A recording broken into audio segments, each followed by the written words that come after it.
우리가 세상을 바라보면서 같은 상황을 바라보면서도 참 다양한 반응들을 보이게 됩니다. 우리가 같은 음식을 먹어도 어떤 사람은 맛있게 먹는 반면에 어떤 사람은 짜다, 또 어떤 사람은 싱겁다, 이렇게 각각 반응이 다르죠. 또 어떤 옷을 입어도 그건 멋있다, 또 어떤 사람은 아니야 그건 촌스러워, 그렇게 서로 반응이 엇갈릴 경우가 굉장히 많습니다. 우리가 살아가면서 같은 상황을 바라보면서도 이 반응이 다른 이유는 바로 우리 안에 생각의 각도가 다르기 때문입니다. 여러분, 공을 이렇게 벽에다 던져 보십시오. 벽이 똑바르면 공이 던진 그 방향 그대로 아마 튕겨져 나올 겁니다. 그런데 벽이 조금 각도가 틀어져 있으면 그 공이 틀어진 방향으로 튕겨져 나가겠죠. 마찬가지입니다. 우리의 마음도 마찬가지입니다. 우리 마음 안에, 우리 생각 안에 각도가 존재합니다. 그래서 우리가 똑같은 상황을 바라보면서도 우리가 그것을 인지하고 내가 그것을 생각하고 반응할 때 그것이 내가 가진 생각의 각도에 따라서 다양한 반응들이 나오기 마련입니다. 그래서 우리가 살아가는 가운데 우리 안에 있는 그 틀어진 생각으로 인해서 우리는 다양한 반응을 가지게 되고, 그 작은 각도의 차이가 우리 각자의 삶의 방향을 결정하게 됩니다. 처음에 태어날 때는 다 똑같이 태어난 것 같지만 우리 주위의 다양한 환경과 또 우리가 살아가면서 생각하는 우리의 가치관들, 세계관들에 의해서 우리의 삶이 완전히 다른 길을 걷게 되죠. 그런데 우리가 생각하는 그 생각들은 어디서 옵니까? 우리 안에 있는 감정, 정서로부터 옵니다. 그리고 이 감정이나 정서는 어디서 생기냐 하면 바로 우리가 어릴 때부터 자라오면서 경험했던 그 수많은 경험들이 모이고 모여서 우리의 정서를 만들어가게 됩니다. 다시 말해서 내 경험이 바로 내 삶을 만들어가게 되는 거죠.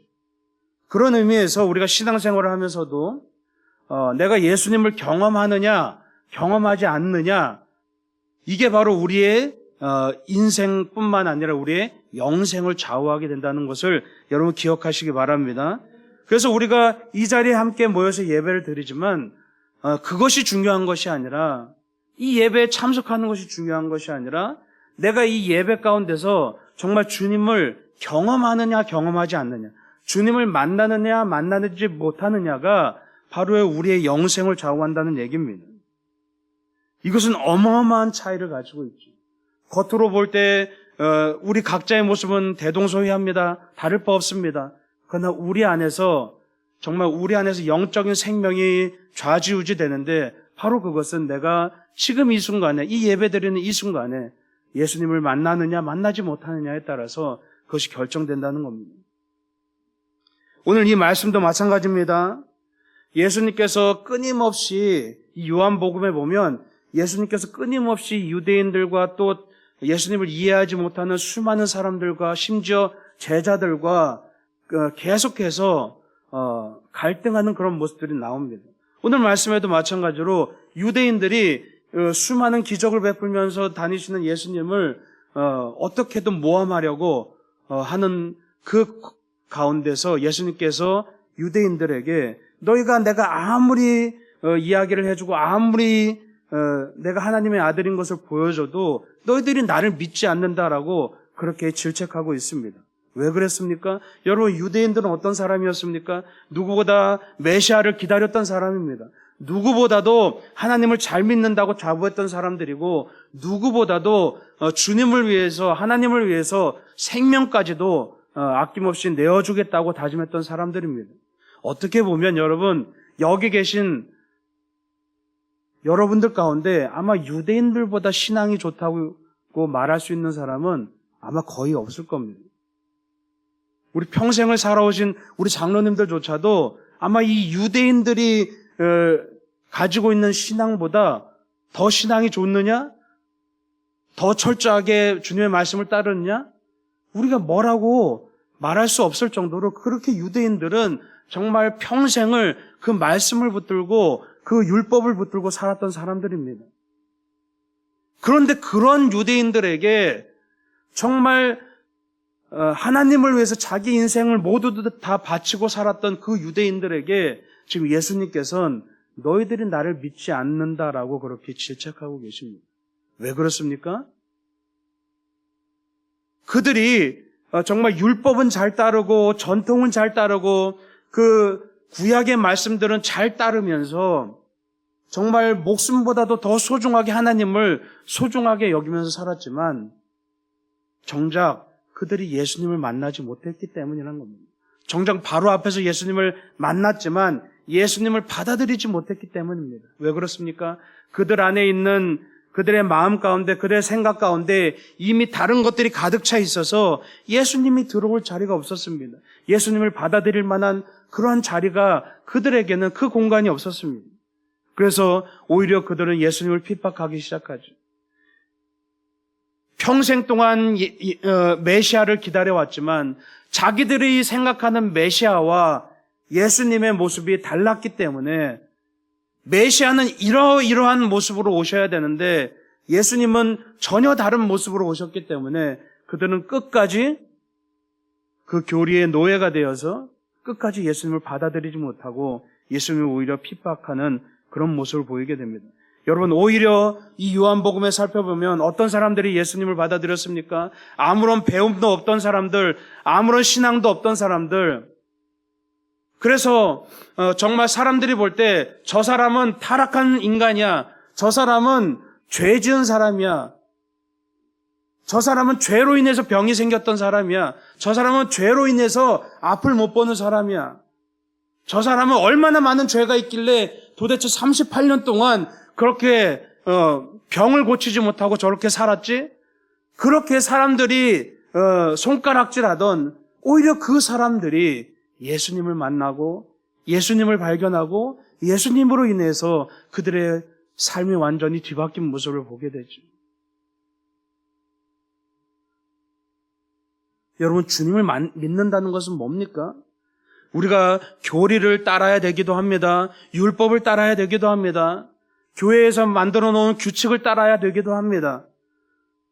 우리 안에서 정해놓은 이렇게 해야지 잘 믿는 거야 라는 그런 우리 안에 수많은 불문율들이 있습니다. 기도를 몇 시간 해야 되고 말씀을 몇 장을 봐야 되고 헌금을 얼마를 해야 되고 매주마다 예배를 빠지지 말고 드려야 되고 이런 우리들만의 어떤 불문율들이 있습니다. 그런데 주님을 믿는다는 것이 그런 것들을 지킨다고 해서 주님을 믿는 것이 아니라 가장 중요한 핵심은 뭡니까? 주님을 만나야 되는 것이죠. 내가 신앙생활을 10년을 했어도 20년을 했어도 주님을 만나지 못하면 아무것도 아니란 얘기입니다. 우리는 주님을 만나는 것에 대해서 선입견을 가집니다. 어떤 특별한 사람만 주님을 만날 수 있겠지, 어떤 은사를 가진 사람들만 주님을 만날 수 있겠지라고 그렇게 생각합니다. 그러나 오늘 말씀에 뭐라고 말합니까? 우리를 양에 비유합니다. 이 얘기는 뭡니까? 왜 양에 비유합니까? 주님께서 우리를 말씀하실 때 양에 비유하신 그 목적이 있습니다. 바로 우리가 양과 같은 태도를 갖춰야만, 우리가 양과 같은 모습으로 주님 앞에 서야만 주님이 우리의 목자가 되어주시고 주님이 우리를 만나주신다는 사실을 여러분 기억하시기 바랍니다. 양과 같은 태도란 건 뭡니까?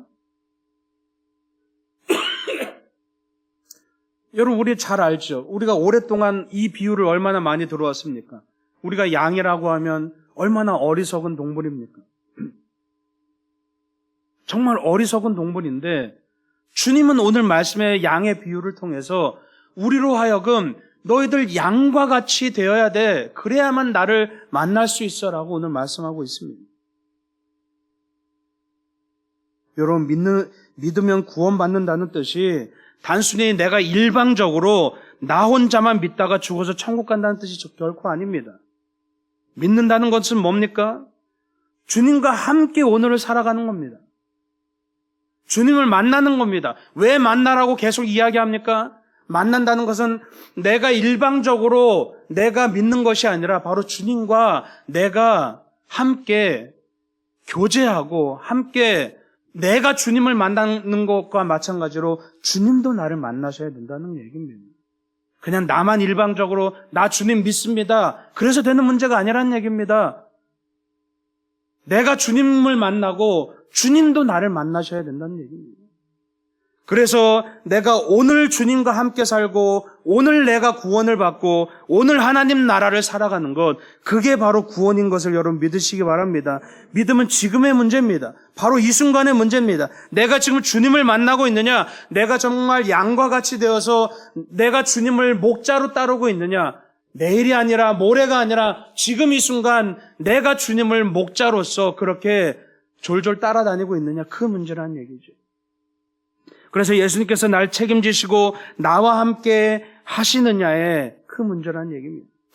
그래서 오늘 주님께서는 오늘 27절 상반절에 보면 주님, 내 양은 내 음성을 듣는다라고 말씀하고 있죠. 우리가 양과 같은 태도를 가지고 살아가야 되는데 먼저 주님의 양은, 주님을 따르는 주님의 양은 주님의 음성을 듣는다라고 말하고 있습니다. 음성을 들으라는 얘기입니다. 음성을 듣는다는 것은 단순히 귀로 들리는 소리를 듣는다는 것이 아니라 목자의 말씀의 의미와 뜻을 깨닫는 것을 말하죠. 여러분 지금 똑같이 설교를 듣고 있습니다. 그런데 여러분 두 가지 반응이 나눠질 겁니다. 어떤 사람은 지금 그냥 소리를 듣고 있는 사람이 있습니다.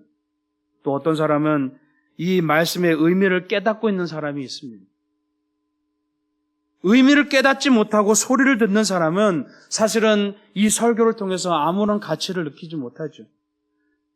25분, 30분 그냥 지루한 시간 보냈네, 이렇게 하고 끝나버립니다. 그러나 의미를 깨닫는 사람은 여기에서 어쩌면 귀중한 가치를 찾는 사람이 있을 수도 있습니다. 어쩌면 여기에서 정말 평생 삶을 변화시킬 어떤 놀라운 그러한 말씀을 가슴에 새기는 그런 순간이 될 수도 있을 겁니다. 여러분, 우리를 살리는 힘은 소리에 있지 않습니다. 말씀에 있다는 겁니다. 그것을 구분하는 것은 여러분 스스로의 몫입니다. 우리의 믿음이 여기서 드러납니다.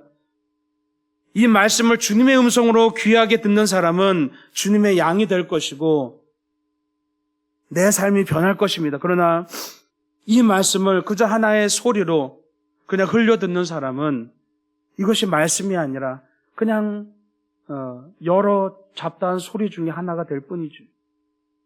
그래서 우리의 삶은 마치 보물찾기와 같습니다. 우리의 삶의 다양한 순간마다 주님의 섭리를 우리가 발견하는 겁니다. 깨달아가는 겁니다. 내가 찾아내는 겁니다.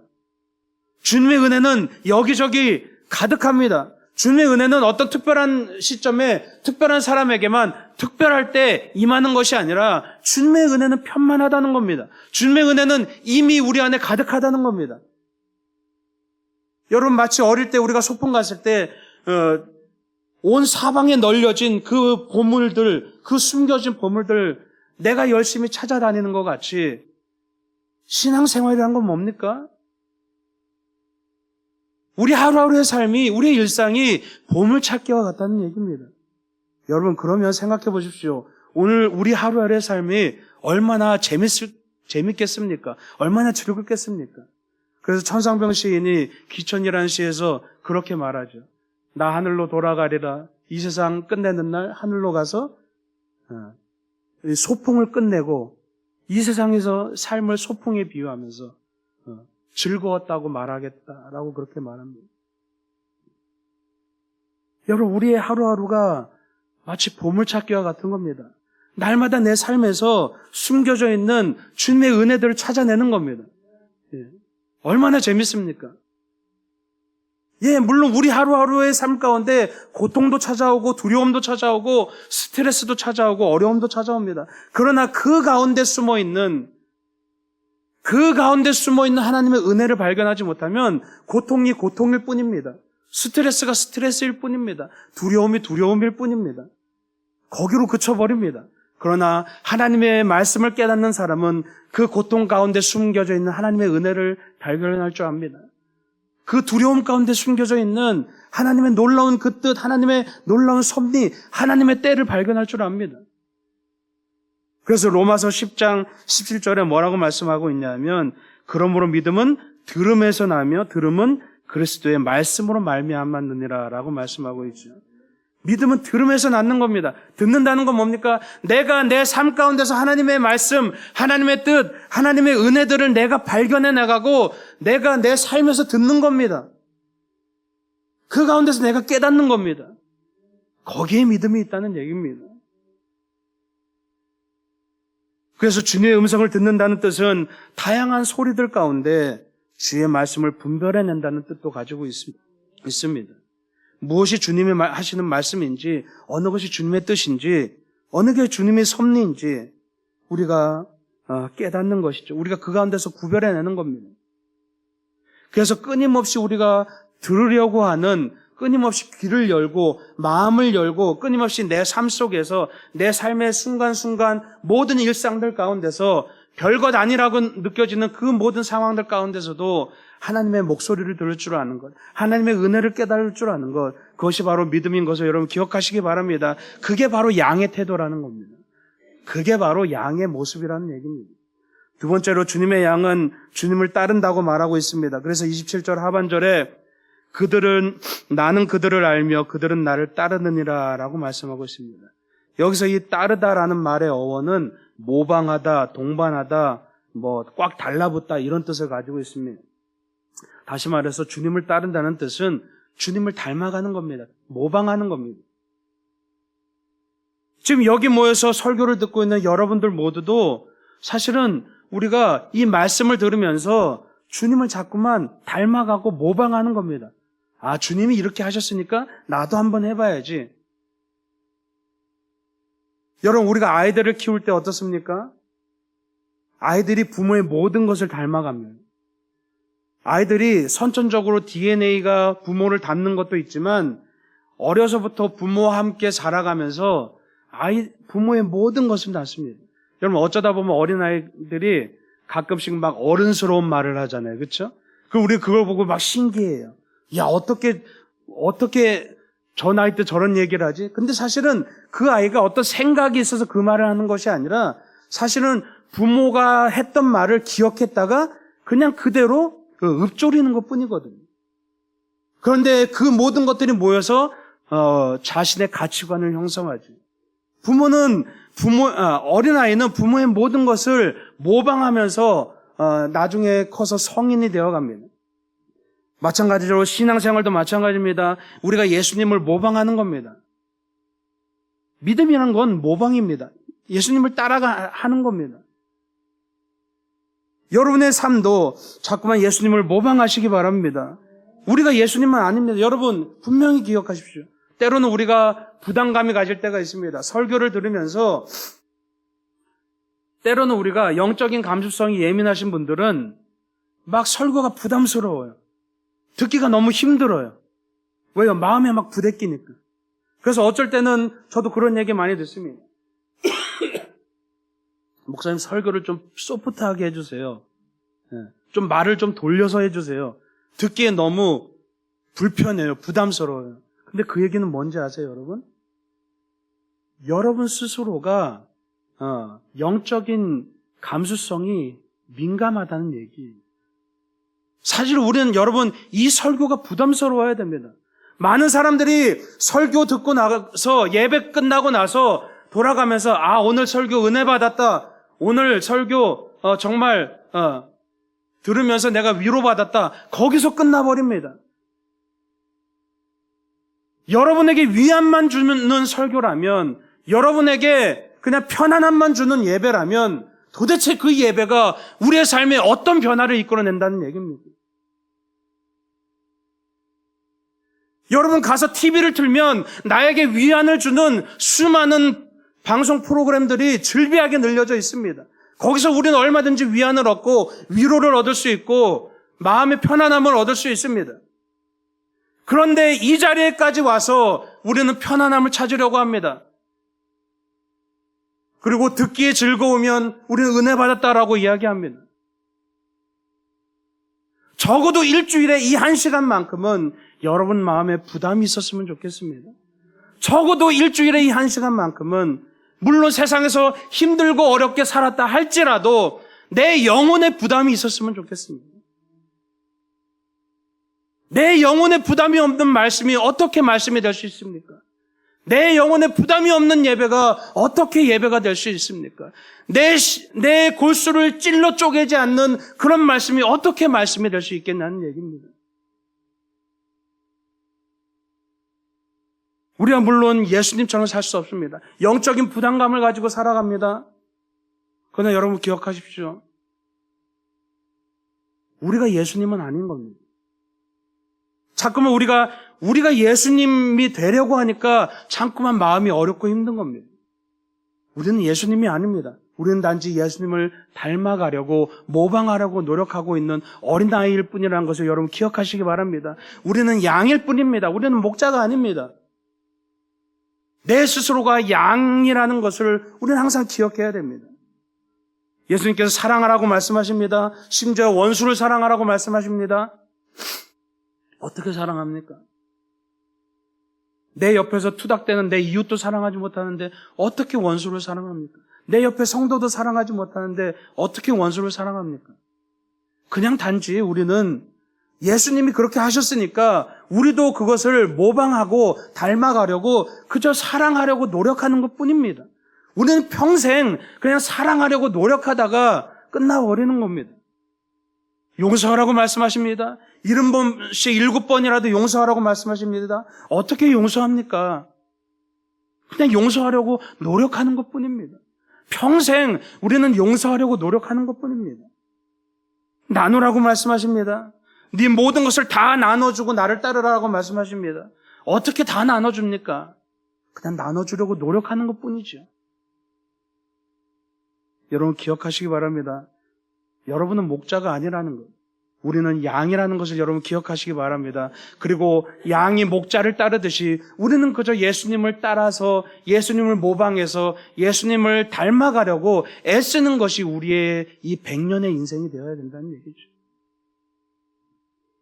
그리고 오늘 28절 말씀에 보면 주님께서는 주님의 양들은 영생을 얻는다라고 말씀하시죠. 우리 28절 말씀 우리 다시 같이 한번 읽어보겠습니다. 시작. 내가 그들에게 영생을 주노니 영원히 멸망하지 아니할 것이요 또 그들을 내 손에서 빼앗을 자가 없느니라. 아멘. 예, 주님을 따르면 영생을 얻는다라고 말씀하고 있습니다. 주님을 따르는 것이 주님을 아는 것이죠. 그래서 요한복음 17장 3절에 영생은 뭐냐 하면 곧 유일하신 참 하나님과 그가 보내신 자 예수 그리스도를 아는 것이다 라고 말씀하고 있습니다. 즉 영생은 단순히 그냥 이 세상에서 죽고 나서 영원히 사는 것, 그게 영생이 아니라 영생은 예수님을 아는 것이라고 말하고 있습니다. 주님을 따를 때 우리가 주님을 알게 됩니다. 그때 비로소 바로 그것이 바로 영생이라고 말하고 있는 겁니다. 우리가 믿으면 구원받는다는 뜻이 바로 이 뜻입니다. 주님의 음성을 듣고 주님을 닮아갈 때, 주님을 따를 때 비로소 우리 안에 영원한 생명이 주어진다는 뜻이죠. 여러분, 근데 영원한 생명이라는 걸 우리는 자꾸만 시간적으로만 이해합니다. 그래서 단순히 죽지 않고 영원히 산다는 의미로 생각하는데 사실은 더 큰 의미로 본다면 영원한 생명이란 영생이란 무한한 세상을 누린다는 그런 뜻을 가지고 있습니다. 시간적으로도 영원하고 공간적으로도 영원하고 내 능력에 있어서도 영원한 바로 끝이 없는 한계가 없는 무한한 세상을 누린다는 것이 바로 영생의 의미라는 얘기입니다. 그게 바로 새로운 삶입니다.